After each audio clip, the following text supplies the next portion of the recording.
Hey Aaron, I just melt my kickflips.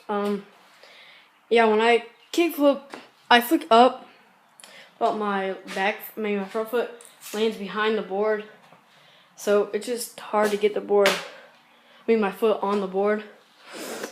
So I really appreciate it if you help. But I'm gonna need this video up like ASAP because I'm not gonna have like Wi-Fi for like 4 weeks or so. So just once you get this, can you please make it? So after this clip is gonna be my ollies and then my kickflips, because I haven't learned I have learned them, but I can't do them cleanly. But so I'll show you my ollies and my shove-its, some other stuff, and then I'll show you my kickflips. All right, so here's my ollies. All right, Aaron, here's my ollies.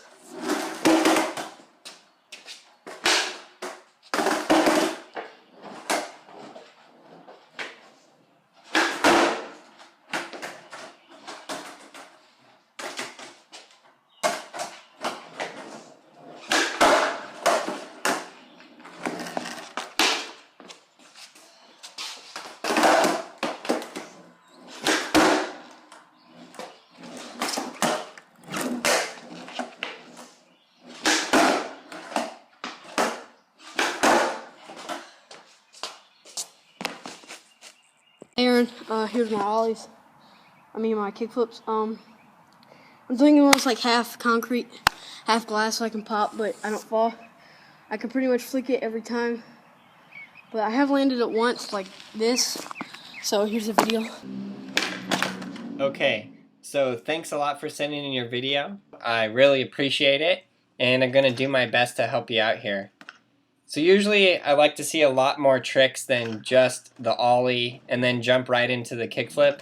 There is way more to learn in between those, and it really shows like in your kickflip attempts. Your board control is just lacking. Now there's another thing that I'm going to point out that I think is going to help you out a lot, and that's that when you put your board in the grass like that, look at how much further down your wheels are than the actual clip of the ledge.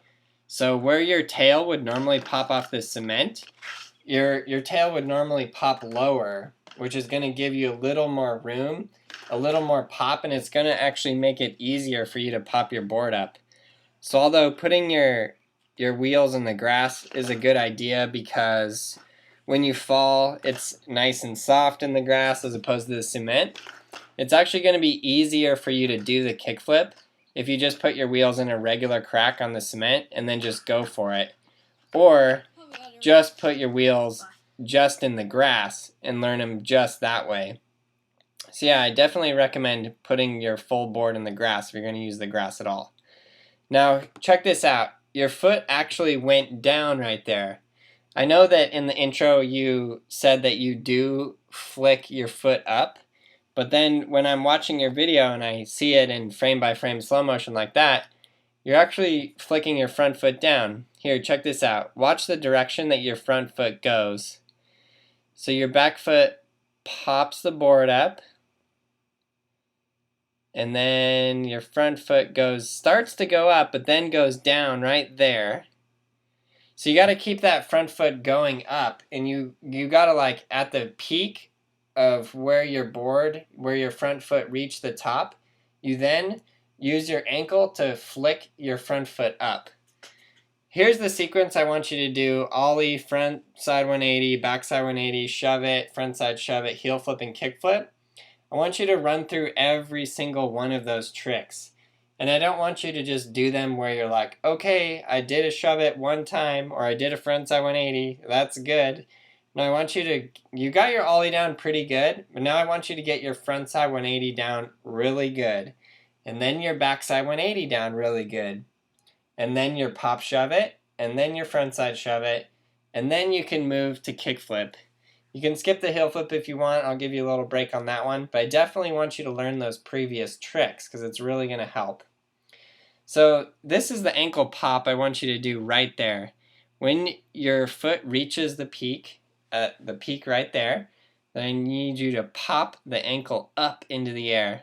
Slide it up, pop. the ankle up, just like that. So here's what you can do to practice the flick, is you can just step off with your back foot and then put your front foot on.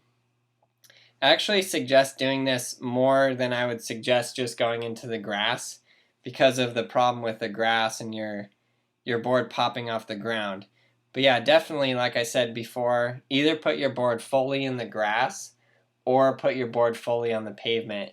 And honestly, I suggest just putting it on the pavement and then practicing stepping off with one foot, because that's actually going to help you learn better, and it's going to be just as safe as it would, because if you're purposely stepping off with one foot, you're obviously not going to fall.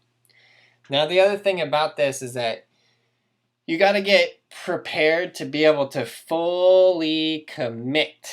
So once you got that flick down and you can step off with your back foot, then practice stepping out with your front foot and putting your back foot on. And then you just got to fully commit. You got to get in the mindset of like, I'm going to land this trick no matter what. Nobody's going to stop me. Nobody's going to tell me what to do. I'm just going to flick the board, catch it with my back foot, and land it. And I'm sure you will. So honestly, for the long term of your full skateboard, we'll call it full skateboard career, or full skateboard just having fun riding a skateboard, you definitely need to learn all of those tricks in the exact order. Because later on when you go to progress, you're going to need all of those basics. If you haven't gotten or you're not using Skateboarding Made Simple yet, I highly recommend doing so, because it is the most detailed breakdown of those tricks there is. Just period. Just save yourself the headaches of trying to like figure it out yourself. Just get the video, follow the steps, and it'll take you through it step by step. Thanks a lot for all of you guys' help and support. I appreciate it.